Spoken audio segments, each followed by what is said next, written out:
Bismillahirrahmanirrahim. Assalamualaikum warahmatullahi wabarakatuh. Alhamdulillah alamin wassalatu wassalamu ala sayyidil mursalin wa ala alihi washabbihi ajma'in. Pada yang sahabat-sahabat yang ada di sini di Distribution Center dan juga yang mengikuti, malam ni insya-Allah kita sebagai percubaan untuk kita buat kelas-kelas yang akan datang. Jadi kita ambil keputusan untuk membaca sebahagian daripada kitab dan semoga mendapat faedah manfaat untuk semua. InsyaAllah pada malam ini saya memilih untuk membaca permulaan daripada awal kitab yang merupakan karya salah seorang imam hadis yang terkemuka. Bahkan imam-imam terdahulu ini bukan semata-mata hadis, bahkan dia imam dalam semua aspek ilmu Islam. Semua beliau dikenali dalam bidang hadis, iaitu imam kita, Imam Abdullah bin Abdul Rahman Ad-Darimi. Imam Abdullah bin Abdul Rahman Ad-Darimi. Dan beliau merupakan di antara ulama besar dalam hadis yang meninggal pada tahun 255 Hijrah. Dan beliau meninggal setahun sebelum Imam Al-Bukhari wafat. Dan ketika Imam Al-Bukhari menerima berita kematian Imam Ad-Darimi yang juga merupakan salah seorang daripada, kita boleh katakan, gurunya dan juga sezaman dengan beliau, Imam Al-Bukhari menangis kerana kematian alim terkenal yang sepatutnya dikenali oleh umat Islam, iaitu Imam Abdullah bin Abdul Rahman Ad-Darimi. Jadi beliau ada kitab yang kita ambil malam ni ialah kitab Al-Musnad, ataupun yang kadang-kadang orang panggil Sunan. Kitab yang sama, iaitu kitab Musnad Ad-Darimi. Dan dalam masa yang ringkas ini, insya-Allah kita baca beberapa hadis dalam kitab beliau. Dan beliau memulakan kitabnya, kalau kita lihat dalam kitab-kitab hadis yang lain, permulaannya berbeza. Contohnya kitab Sahih Bukhari mula dengan bab Badul Wahyi, kemudian bab iman, kemudian bab ilmu, kemudian baru masuk fiqh. Manakala Imam Muslim, Sahih Muslim juga begitu, mula dengan iman, ada muqaddimah, kemudian ada kitab iman. Kemudian kita lihat kitab-kitab sunan pula berbeza. Sunan Abu Daud bermula dengan taharah, bersuci. Sunan Tirmizi juga begitu, mula dengan bersuci. Sunan Ibnu Majah ada muqaddimah dan juga ada banyak tajuk sebelum muqaddimah Ibnu Majah panjang sebelum masuk bab suci. Kemudian Sunan An-Nasa'i juga bermula dengan kitab bersuci. Jadi 4 kitab sunan dan juga 2 kitab sahih bermula dengan cara yang agak berbeza, tapi akhirnya akan membawa kepada tajuk bab-bab fiqh. Manakala kitab Sunan Ad-Darimi, kita lihat bermula dengan bab ada muqaddimah dia, bermula dengan bab tanda kenabian dan kelebihan dan sifat Nabi Muhammad SAW. Jadi menarik bagi sahabat-sahabat yang ikuti, yang boleh membaca kitab Arab ataupun membaca terjemahan kitab ini. Membaca muqaddimahnya cukup menarik kerana ia menceritakan tentang Nabi SAW. Baik, kita mulakanlah, masa kita pun sekejap saja. Kita mulakan dengan membaca Kitab Alamatin Nubuwati wa Fadaili Sayyidil Awwalina wal Akhirin, iaitu bab tanda kenabian dan juga kelebihan penghulu seluruh makhluk, seluruh manusia, iaitu Nabi Muhammad SAW. Kita panggil Sayyiduna atau Sayyid ialah penghulu, pemimpin kita. Kita lihat juga Imam Ad-Darimi memulakan dengan tajuk besar ini. Kemudian dia masuk tajuk kecil, itu mengatakan Bismillahirrahmanirrahim. Bab ma kana alaihi an-nasu qabla mab'atsin Nabi sallallahu alaihi wasallam. Bab di mana tentang keadaan manusia sebelum diutuskan Nabi sallallahu alaihi wasallam, iaitu minal jahli wad dalalah, dalam keadaan jahil dan sesat, maksud zaman jahiliyah. Kita akan lihat beberapa riwayat yang menunjukkan bagaimana jahiliyahnya bangsa Arab ketika itu sebelum diutuskan Nabi Muhammad sallallahu alaihi wasallam, yang membawa hidayah, yang membawa cahaya daripada mulakan mereka daripada kegelapan kepada cahaya. Hadis yang pertama disebutkan oleh Imam Ad-Darimi, akhbarana Muhammad bin Yusuf an Sufyan an al-A'mash an Abi Wa'il an Abdullah annahu qala, Abdullah ni adalah Abdullah bin Mas'ud. Nah, biasalah kita hadis bila kita jumpa nama Abdullah yang tak dibinkan, biasa ni, saya tak kata setiap kali, tapi biasa ni ialah Abdullah bin Mas'ud. Dan murid ni ialah Abu Wa'il, iaitu Syaqiq, iaitu Abu Wa'il darah dia. Maka ini adalah Abdullah bin Mas'ud. Allahu a'lam. Dia berkata, qala rajulun, seorang lelaki pernah berkata kepada baginda sallallahu alaihi wasallam, ya Rasulullah, wahai Rasulullah, ayu akhadhur rajulu bima amila fil jahiliyah. Adakah seorang itu akan dipertanggungjawabkan dosa yang telah dia buat zaman jahiliyah, adakah dia kena tanggung selepas dia masuk Islam? Bagaimana keadaan dosa sebelum masuk Islam, iaitu orang-orang jahiliyah? Bagaimanakah dosa tersebut selepas dia masuk Islam? Itu maksud persoalannya. Faqala, maka Nabi bersabda sallallahu alaihi wasallam, man ahsana fil islami lam yu'akhadh bima kana amila fil jahiliyah. Siapa yang elok Islamnya dan berbuat baik dalam Islamnya, kata sebagian ulama, maksud hari ini ialah siapa yang masuk Islam. Maksudnya dia masuk Islam, dia orang yang baik dengan niatnya ikhlas, maka dia tidak akan dikira dosanya yang telah dibuat dulu diampunkan. Ini adalah hadis yang lain, yajubu atau yahdimu maka qablahu, menghapuskan sebelumnya. Maka ini satu berita gembira yang menenangkan orang yang bertanya. Tetapi ada sambungan, wa man asaa fil Islam ukhidha bil awwali wal akhir. Tapi sesiapa yang buruk pelakuannya dalam memeluk Islam, dia akan dikira dosa yang sekarang dan yang dulu. Baik, seringkasnya ulama bincang panjang hadis ini. Pertama, cara hadis ini kita faham secara luaran, zahirnya nampak macam agak pelik. Disebabkan apa? Disebabkan orang tu dah masuk Islam, jadi dosa sebelum Islam tak dikira lagi. Tapi kenapa pula ada yang lepas tu, dia masuk Islam, dia buat dosa, dicampur dosa yang dulu? Itu persoalannya. Maksudnya orang tu dah masuk Islam, jadi kalau dia baik, maka dosa lalu dihapuskan. Tiba-tiba dia buat jahat, dia buat dosa lain selepas dia masuk Islam, tiba-tiba dosa yang dulu dia ambil diimpun sekali. Ini sebenarnya agak pelik, kerana kita tahu bahawa dosa yang telah lalu telah dihapuskan. Jadi apakah maksud dia? Ringkasnya, para ulama menguraikan banyak uraian. Saya ambil beberapa uraian yang utama. Pertamanya, kata sebagai ulama seperti Imam An-Nawawi dan lain-lain lagi, ketika menguraikan hadis ini, mengatakan bahawa maksud hadis ini ialah siapa yang masuk Islam dengan ikhlas, dengan niat yang baik, maka dosa dulu dihapuskan. Tapi siapa yang masuk Islam berpura-pura seperti orang munafik di zaman Nabi SAW atau di mana-mana zaman, maka dosa tetap dikira. Itu maksud, di antara maksud yang diuraikan oleh para ulama seperti Imam An-Nawawi dan sebagainya. Dan sebagian ulama dia mengatakan bahawa maksud dosa dulu dan kemudian dikira ialah kalau orang yang masuk Islam itu, ini pandangan yang kedua, kalau orang yang masuk Islam itu dia buat dosa yang baru, di akhirat nanti dia tak diampunkan, maksud sebelum dia mati dia tak bertaubat, maka dosa yang lama dulu akan disebut depan dia sebagai menambahkan kesedihan dia, dan dosa yang baru akan disiksa. Mana dia tak disiksa dengan dosa yang lama, tapi dia akan disebut-sebutkan depan dia. Bukankah kamu dulu buat begini, bukankah kamu dulu buat begini, itu maksudnya. Maka di antara pendapat yang kita nak sebutkan ini ialah pendapat yang pertama tadi, dia harap dapat menjelaskan keadaan. Sebenarnya kata Imam An-Nawawi dan lain-lain bahawa orang yang masuk Islam dengan ikhlas, maka sudah pasti dosa zaman jahiliah diampunkan. Orang yang masuk dengan tidak ikhlas dan berpura-pura, sudah pasti dosa dia akan dikira semuanya. Wallahu a'lam. Itu hadis yang pertama. Berkaitan tajuk ini ialah nak ceritakan bagaimana zaman jahiliah ramai manusia ataupun keadaan manusia begitu ramai yang melakukan kesalahan dan sebagainya, maka masuk Islam, Allah merahmati dan mengampuni. Baik. Hadis yang kedua.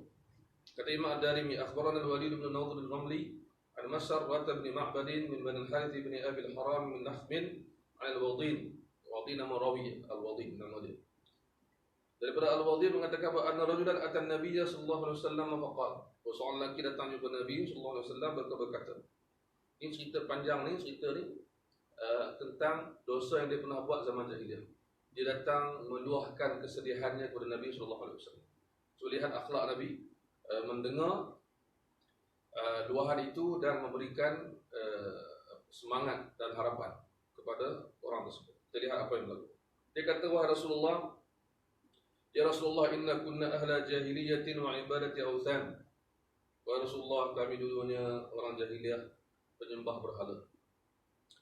Fakunna naqtulul aulad, kami dulu bunuh anak-anak. Dan dia cerita pasal diri dia. Wa kanat indi bintun li, aku ada anak perempuan seorang dulu di zaman jahiliyah, wahai Rasulullah. Falamma ajabat, ketika dia telah mampu menjawab panggilanku, maksud dia dah besar sikit. Wa kanat masuratan bidu'ai, dan anak ini akan sentiasa gembira bila aku panggil. Bayangkan kesedihan dia. Dia ingat balik anak dia yang dia telah bunuh dulu. Yang mana anak ni sentiasa suka bila dia panggil. Macam kita kan panggil anak kita, mai, dia mai. Dia seronok bila tengok ayah dia. Kalau budak tu makin besar, mungkin dia seronok tengok ayah dia buat balik mainan dan hadiah. Tapi budak kecil dia tengok ayah tu, dia tengok mak tu, dah seronok lah. Maka dia kata, setiap kali aku panggil dia, dia suka, dia gembira. Maka satu hari aku panggil dia, maka dia ikut aku. Fada'autuha yawman fattaba'atni. So ini apa dia nak buat? Dia nak tanam itu anak perempuan. Adat jahiliyah disebut dalam Al-Quran dan lain-lain. Famarartu hatta ataitu bi'ran min ahli ghaira ba'idin. Aku bawa dia sampai satu telaga atau perigi yang tak begitu jauh. Fa akhadtu biyadiha, aku pegang tangan dia. Faradaituha fil bi'ri, dan aku tanam dalam perigi tersebut. Aku jatuhkan dia dalam perigi tersebut. Wa kana akhir ahdi biha an taqul, ini yang sedih ni. Ucapan akhir yang dia dengar, dia kata pada anak dia, ya abata, oh ayah, tolong ayah. Maka apa yang berlaku? Fabaka Rasulullah SAW. Nabi kita menangis. Fabaka Rasulullah SAW. Dan disebutlah hadis ini, hatta waqafa dam'u ainai, sampai sahabat nampak waqafa ni mengalir air mata Nabi bercucuran tak berhenti. Bukan menangis, bab menangis ni. Dia setengah orang bab menangis. Air mata tak keluar. Ini air mata mengalir dan mengalir. Waqafa ni dia macam terus mengalir, nampak bercucuran. Rasulullah sedih dengar cerita ayah yang kematian anak dia di zaman jahiliyah, yang dia sendiri penyebab. Maka seorang sahabat Nabi yang lain berkata, ahzanta Rasulullah. Seorang sahabat Nabi yang lain ni yang ada di tempat itu, dia marah lelaki tadi. Engkau dah buat Nabi sedih. Kenapa kau buat begini? Ini menunjukkan adab para sahabat. Mereka tak boleh, tak nak Nabi sedih, tak nak Nabi marah. Mereka jaga. Maka setelah seorang sahabat yang Nabi sikap, tegur. Kenapa buat macam ni? Kenapa Nabi dah elok-elok tadi, engkau datang Nabi sedih? Maka bukanlah soal marah ke apa, tapi sebab tak tahan melihat Nabi SAW menangis. Maka apa kata Rasulullah SAW? Kuffar. Jangan suruh dia, jangan cakap macam tu, berhenti. Jangan marah dia. Maka Nabi tegur orang yang menegur tadi. Nabi kata, fa innahu yas'alu amma ahammahu. Dia bertanya soalan yang menyebabkan dia sedih. Dia nak luahkan. Dia bertanya tentang benda yang dia ahammahu, yang sentiasa menyebabkan dia susah hati. Biarkan dia tanya. Dan cuba lihat akhlak Nabi SAW. Nabi kata kepada dia sekali lagi, a'id alayya haditha. Boleh tak ulang balik cerita tadi? Cerita sampai puas hati kepada Nabi SAW. Nabi ni, kalau kita baca kisah hadis Nabi, mukjizat Nabi ni, ataupun sirah Nabi, kita akan lihat baginda bagi tempat tumpuan kepada para sahabat. Maka dalam sebahagian kitab hadis disebutkan bahawa Nabi menyebut Nabi ni macam ayah kepada anak-anak dia, macam ayah kepada para sahabat. Tempat mengadu. Ada yang mengadu sakit badan, ada yang mengadu sakit dalam hati, macam ni, sedih dalam mengadu. Dan Nabi SAW tidak pernah menolak orang yang mengadu kepada baginda. Kalau kita mungkin seorang, pertama, kedua, ketiga, lama-lama aku cemui cerita macam lemah perut, maka kita tak suka. Tapi Rasulullah terima dan terima. Maka di antara akhlak baginda dalam kitab Syama'il Muhammadiyah ialah orang yang pertama jumpa Rasulullah dan orang yang akhir jumpa Rasulullah, Nabi layan sama. dari segi mengadu, bercakap, bertanya sebagainya. Kalau kita orang yang pertama kita layan, kedua, ketiga lah tak larat, maka penat. Baik. Dia pun cerita balik benda tu. Dia cerita dan Nabi menangis lagi sampai mengalir air mata Nabi ke atas janggutnya. Hatta waqafa ad-dam'u min 'ainaihi 'ala lihyatihi. Janggut Nabi bukan janggut kita yang nipis-nipis ni. Janggut Nabi dalam kitab Syama'il Muhammadiyah janggut yang tebal yang memang kita panggil azim. Kat dia panggil. Kat lihyah, iaitu tebal dan kiri dan kanan dan menutupi leher. Dia tak sampai ke dada tapi menutupi leher. Tebal. Maka bayangkanlah bagaimana Nabi sallallahu alaihi wasallam menangis sampai janggut Nabi basah terkena air mata. Itu maksudnya. Summa qala lahu, kemudian Nabi bagi tahu dia kata-kata yang menenangkan jiwa ayah ini yang dulu zaman jahiliah dia tak tahu, dia salah, dia ikut adat, dia bunuh anak perempuan yang dikasihi. Maka Nabi kata, Inna Allah qad wada'a 'anil jahiliyati ma 'amilu fasta'nif 'amalaka. Yang zaman jahiliah Allah telah hapuskan, maka kamu masuk Islam, fasta'nif 'amalaka, mula balik kehidupan yang baru. Start over, mula balik. Bermakna ini satu rahmat yang menenangkan hati seorang lelaki yang pernah bunuh anak dia sendiri di zaman jahiliah. Maka Nabi SAW seorang yang menyelesaikan masalah para sahabat baginda. Tak nak macam dia terfikir lagi. Zaman jahiliah dulu, zaman jahiliah aku buat. Zaman jahiliah telah berlalu. Maka zaman Islam sekarang ini, fasta'nif amalaka. Kemudian hadis yang ketiga, riwayat yang ketiga cerita tentang zaman jahiliah. Kata Imam Ad-Darimi, akhbarana Harun bin Muawiyah an Ibrahim bin Sulaiman al-Mu'addibi an al-A'mash an Mujahid annahu qala حدثني مولاي أن أهله بعثوا معه بقدح فيه زبد ولبن إلى آلهتهم قال فمنعني أن أكل الزبد لمخافتها قال فجاء كلب فأكل الزبد وشرب اللبن ثم بال على الصنم وهو إساف ونائلة. Cerita orang zaman jahiliah ni, di mana dia bawa, kisah dia bawa susu dan mentega dan sebagainya nak pergi bersembah makan dekat berhala. Nak pergi berhala makan. Jadi orang yang disuruh buat benda di zaman jahiliah, dia takut kepada berhala, maka dia tak ambil susu dan mentega tadi. Sebab percayaan dia. Dia takut kepada dia. Tapi yang lawaknya, masa dia takut dan letak semua, tiba-tiba datang seekor anjing, dia makan dah habis segala kemeja, mentega dan minum susu. Anjing tadi tak takut langsung dekat berhala tu. Yang manusia yang bijak ni, disebabkan dia zaman jahiliah, dia takut dekat berhala yang tak boleh buat apa-apa. Dia tak tergamak nak ambil sikit pun makanan tadi. Walaupun dia lapar ke apa ke, dia taat. Aku tak sentuh ini berhala nanti apa jadi aku. Tiba-tiba anjing datang bagi pengajaran. Anjing ajar dia. Anjing tu datang tanpa apa-apa, takkan nak bagi salam kan, tak ada apa-apa. Datang makan, minum, habis semua. La ilaha illallah. Aku takut anjing buat dek, tak ada apa. Maka begitulah betapa teruknya pemikiran zaman jahiliah.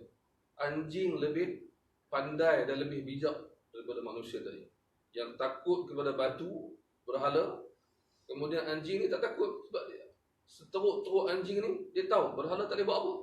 Dia pun pergi makan dan minum dan sebagainya. Jadi ini cerita zaman jahiliah. Cerita yang keempat, cerita satu lagi. Qala Harun, kana rajulu fil jahiliyati idza safara, orang Arab zaman jahiliah dulu, kalau musafir bawa 4 biji batu. Hamala ma'hu arba'ata ahjar. 4 biji batu. Kenapa bawa 4 biji ni? Thalathatun liqidrihi. 3 batu nak buat letak periuk masak buat unggun Nabi. 3 biji batu buat letak periuk nak masak bila dia musafir. Satu lagi apa yang keempat? Ya'budu, dia sembah. Punya teruk batu tu batu yang sama. Dia bawa 4 biji, 3 dia guna untuk masak, 1 dia sembah. Nampak sangat. Itu satu punya teruk. Ini yang cerita orang jahiliah tadi lah, cerita dulu zaman dulu kan kami teruk. Tapi alhamdulillah mereka jadi orang yang mulia lepas tu. Wa yurabbi kalbahu wa yaqtulu waladahu. Dan dua perkara kedua yang teruk kata dia zaman jahiliah, orang jahiliah menjaga anjingnya tapi membunuh anaknya. Mana yang patut dijaga? Anak. Tapi anjing dia jaga, anak dia bunuh, maka ini dipanggil keadaan zaman jahiliyah. Maka Allah telah memberi hidayah kepada mereka. Baik. Dan riwayat yang kelima untuk menghabiskan bab yang pertama, hadatsana Mujahid bin Musa qala lana Raihan wa Ibn Sa'id as-Sami qala lana Affan wa Mansur an Abi Raja'in qala annahu qala kunna fi al-jahiliyyah idza asabna hasanan abadnah. Kata dia, orang zaman jahiliyah dulu, kami kalau jumpa batu yang comel elok, kami sembah. Orang buat batu ni lain macam nampak kan? Nampak batu ni ada something. Kalau tak jumpa batu macam mana? Wa illam nusib hajaran. Kalau tak jumpa batu, nak sembah. Punya nak sembah. Jama'na kusbatan min ramlin. Kami kumpul pasir-pasir. Buat satu bentuk. Sumajina bin naqatis safi. Kami panggil, kami tarik unta yang susu banyak. Fatufajju alaih. Kangkang atas pasir tadi. Fanahlibuha ala al-kusbah. Kami perah susu ke atas pasir-pasir tadi untuk bagi dia kuat kejap, bagi dia tak hancur, hatta narwiha sampai padat kejap. Semua nak berdua tiga kami sembah benda tu. Punya teruk orang Malaysia. Dia sanggup ambil apa saja, ambil unta pula, perah susu, kemudian jadikan dia macam batu juga, keras ataupun satu bentuk macam orang buat sand castle lah, buat benda tu, kemudian sembah pula. Dia yang buat. Itulah masa keadaan zaman jahiliyah. Imam Ad-Darimi mulakan kitab dengan benda ni sebab apa? Nak menunjukkan sebelum datangnya Nabi Muhammad sallallahu alaihi wasallam rahmat sekalian alam. So insya-Allah akan datang kita akan sambung kelas yang sebegini. Kalau ada sambutan yang baik untuk semua, ada daripada semua, maka elok sangatlah kita teruskan dengan membaca bab yang kedua akan datang, iaitu bab sifat Nabi. Kata Imam Ad-Darimi, bab kedua, bab sifatin Nabi, bab sifat Nabi sallallahu alaihi wasallam fil kutubi qabla mab'athih, dalam buku-buku kitab-kitab terdahulu. Kita tengok susunan Imam Ad-Darimi, sifat Nabi dalam kitab-kitab terdahulu. Kitab Injil, Taurat ke apa kitab apa nama? Ada tak kisah Nabi? Ada tak sifat Nabi? Jawapannya ada. InsyaAllah akan datang kita akan baca. Maka kita tutup program kita ni insyaAllah dengan doa. Bismillahirrahmanirrahim. Alhamdulillahirabbil alamin. Wassallallahu wasallam ala sayyidina muslim wa ala ashabihi ajma'in. Allahumma ja'alna hadha jam'ana jam'an marhuma wa tafarraqana ba'da tafarruqan ma'suma. Allahumma ighfir lana dhunubana wa liwalidina warhamhum kama rabbana shighara. Rabbana la tuzigh qulubana ba'da idh hadaytana wa hab lana min ladunka rahmatan innaka antal wahhab. Rabbana atina fid dunya hasanah wa fil akhirati hasanah wa qina adzaban nar. Wa sallallahu ala sayyidina wa nabiyyina Muhammadin wa ala alihi wa sahbihi ajma'in. Alhamdulillahirabbil alamin. InsyaAllah kita ada rezeki jumpa lagi dalam sedia akan datang. Assalamualaikum